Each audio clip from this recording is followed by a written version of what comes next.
Matt. Hey, viewers. It's Kevin Bullock here from the PDAC 2023.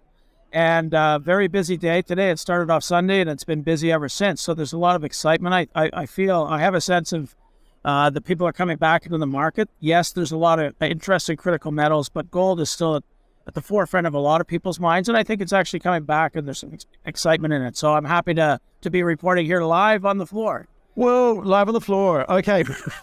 Now, I wanted to catch up with you because it is super exciting. I mean, PDAC, I'm hearing reports that it's as busy as it's been for a long time.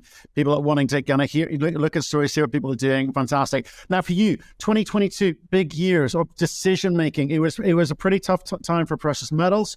But for you as a company, you've had to kind of rejig your strategy somewhat and get a little bit of focus. And why did you feel you needed to do that? Yeah, so 2022 for us was a year of de-risk. So we've de-risked the company by winding down into a care and maintenance mode our production facility in Newfoundland, which was getting more and more risky. Although on paper we could have continued with some of these smaller pits, but they were risky while we're trying to build a proper major project in Nova Scotia. So having that wind down to care and maintenance, paying off all our employees properly and properly taking care of everybody, doing the right thing environmentally, doing the right thing politically there has even given us a better name in Nova Scotia to really concentrate on Goldboro, which has advanced a lot in 2020 too. Right. So, but you kind of moved from being a producer to being a developer again. And does that, people always talk about moving from developer to producer. It gives me a re-rate. Does it affect you negatively? Doing that?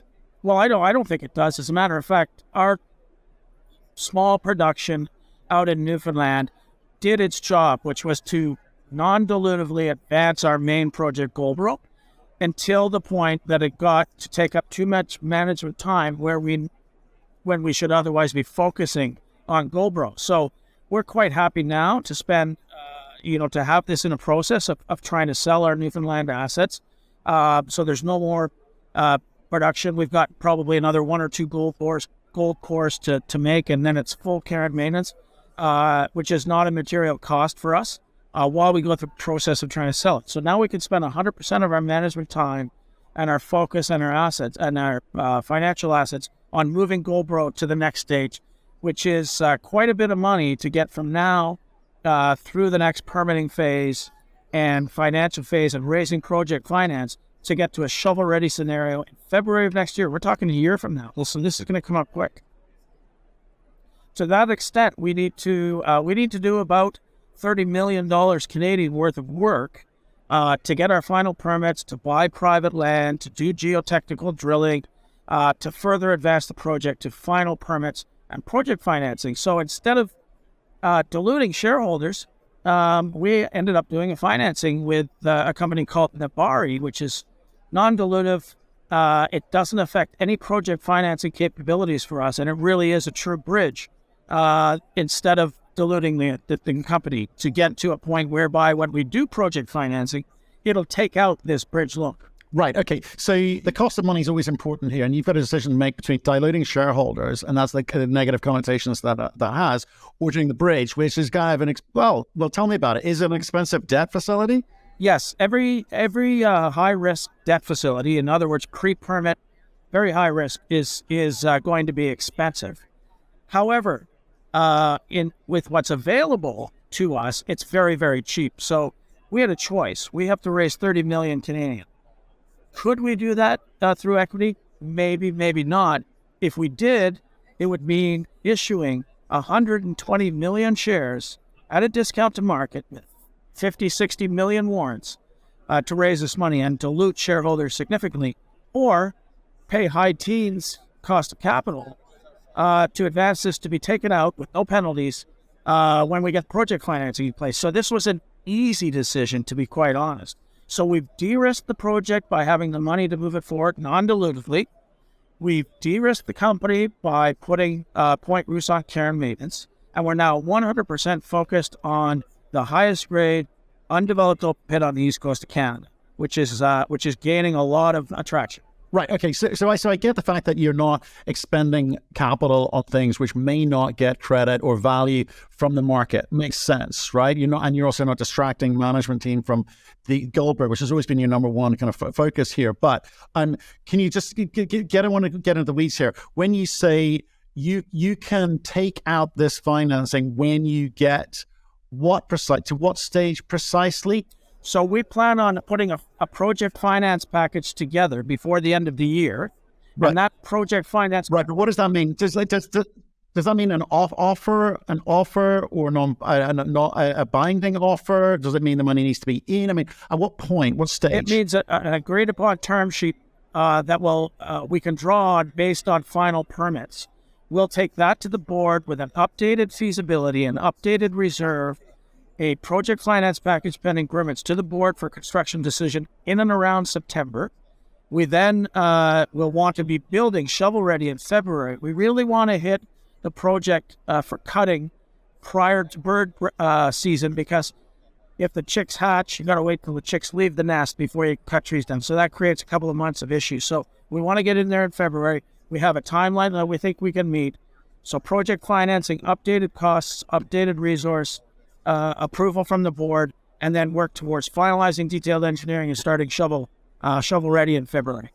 So project finance needs 2/3 debt, 1/3 equity, various types of debt, various types of equity, but we're looking at all opportunities and what's best for all our stakeholders.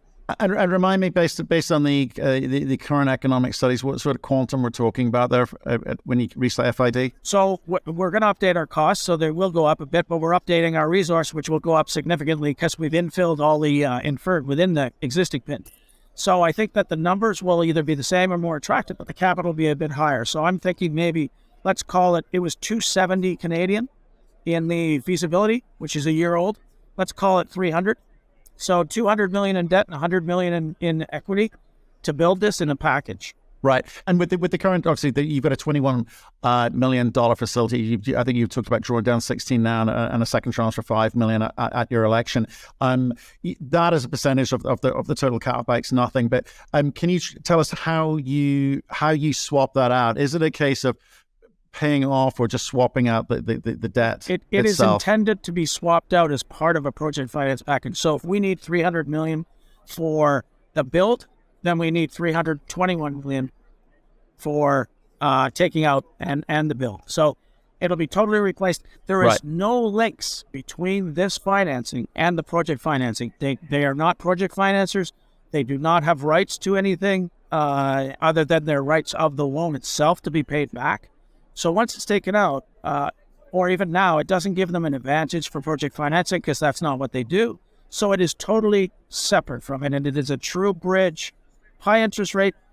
It's for a maximum of 3 years, and we plan to take it out in a year with no penalties. So it really is going to cost us anywhere near as much as diluting the company at these levels. Okay, so your expectations as shareholders to see this as a positive move on your behalf because you're looking after them. And remind us of some of the basic numbers again for people looking in this afresh. Timeline to production, timeline to FID, and then into production, i.e., then cash flow is what? So we want board sanctioning in September of this year, shovel ready in February, a 20-month build. First gold pour in December of 2025 as a Christmas present to shareholders is what we're trying to do. Okay. So that looks and feels good. Now, in the context of last year, again, we talked about that backdrop of last year and lessons learned and changing of strategies, etc. Your expectation for how to play this year is what? Obviously, focus is great. Getting the money in place is great. But I've heard the word agile and nimble and responsive as well from a lot of CEOs. What's your expectations? So we absolutely want to build this. We are not putting lipstick on something and trying to sell it. We are being honest with the costs. We are doing everything we can to make this the appropriate costs, the appropriate opportunity, the appropriate risks, identify all of them, mitigate them, and move this forward. And while we do that, on the Lassonde curve of discovery and then development and production, you have this flat line. We plan to stick a wedge in that flat line, and that is drilling to the west of the current resource to show that this thing will grow. And to that extent, Matt, within the last 2 weeks, maybe it was a week ago, maybe it was 2 weeks ago, I'm foggy on all this conference season flying around, but we announced our first results drilling west of the current resource, and we hit exactly the same type of mineralization as what's in the current pits. So when we talk about the potential at depth that we've talked about in the past, that will easily extend the mine life. But when we talk about the potential near surface to the west on strike, you could actually increase throughput.